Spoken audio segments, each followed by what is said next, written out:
আমরা আবারও রুখে দাঁড়াবো। সংগ্রামী ভাই বন্ধুগণ, আজকে এই সমাবেশ হচ্ছে, আমাদের বিক্ষোভ সমাবেশ হচ্ছে বাংলাদেশে যারা বাস করে।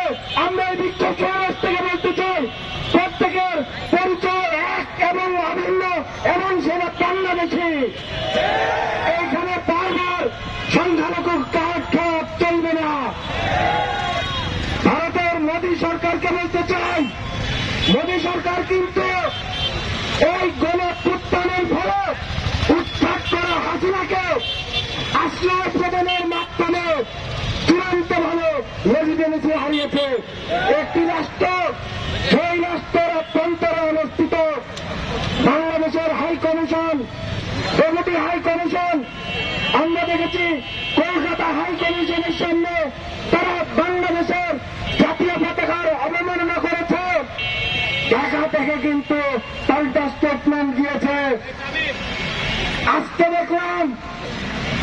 দেখলাম আগরতলায় ডেপুটি হাই কমিশন ছিল, সেই হাই কমিশনের ভিতরে ঢুকে বাংলাদেশিদের ধরে পেটানো হয়েছে।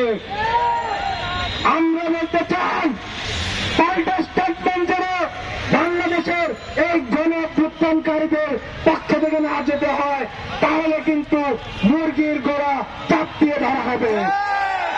সংগ্রামী ভাই বন্ধুগণ, আমাদের তরফ থেকে স্পষ্ট বার্তা, ভারতের বাংলাদেশিদের কখনো সংখ্যালঘুদের নিরাপত্তা কিভাবে দেওয়া হয় সেটি শেখানো লাগবে না। আপনারা আপনাদের নিয়ে ভাবেন, আমরা ভারতের জন্মের ইতিহাস জানি, ভারতের পরবর্তী ইতিহাসও জানি। আমরা জানি খাতিয়ানাদের ইতিহাস, আমরা জানি 2018 সালে কিভাবে কাশ্মীরে গণহত্যা চালানো হয়েছে।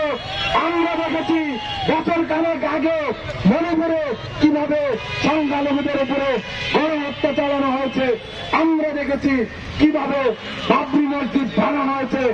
আমরা বলতে চাই, বাংলাদেশ ঐতিহাসিকভাবে দিল্লির দাসত্বের বাইরে। যখন দিল্লি সালতানাত চলতো ভারতবর্ষ, তখন এই বাংলাদেশে স্বাধীনভাবে চলেছে। যখন ব্রিটিশ সাম্রাজ্যবাদ এই ভারতে এসেছে, তখন কিন্তু হাজি শরীয়তুল্লাহ দুদুলিয়া দাঁড়িয়ে গেছে, ফরাইজি আন্দোলন হয়েছে, তিতুমিররা কিন্তু বাঁশের কেল্লা নিয়ে নেমে পড়েছে। দিল্লির দাদাবাবুদের এটি মাথায় রাখতে হবে। আমরা বলতে চাই, বাংলাদেশিরা এক এবং ঐক্যবদ্ধ ছিল, আছে এবং থাকবে। আমরা বলতে চাই, বাংলাদেশের সম্প্রীতি আগে যেমন বজায় ছিল, এখন আরো তার চাইতে বেশি বন্ধন সুদৃঢ় হয়েছে। কেউ যেন আমাদের দিকে রক্তচক্ষু দিয়ে না তাকায়। আমাদের বিপ্লব কিভাবে রক্ষা করতে হয় আমির সাহিদ আমাদের দেখিয়ে দিয়েছে। এই গণঅভ্যুত্থানে আবু সাইদ কিংবা মুক্ত যেরকম শহীদ হয়েছে, এই গণঅভ্যুত্থানে কিন্তু রিয়াগত কিংবা হৃদয় তরুণ শহীদ হয়েছে। তাই আমাদের যারা হিন্দু ভাই এবং বোনেরা আছেন, আপনাদের পক্ষ থেকে আরো জোরে জোরে আওয়াজ উঠান মাতৃভূমিকে রক্ষার জন্য।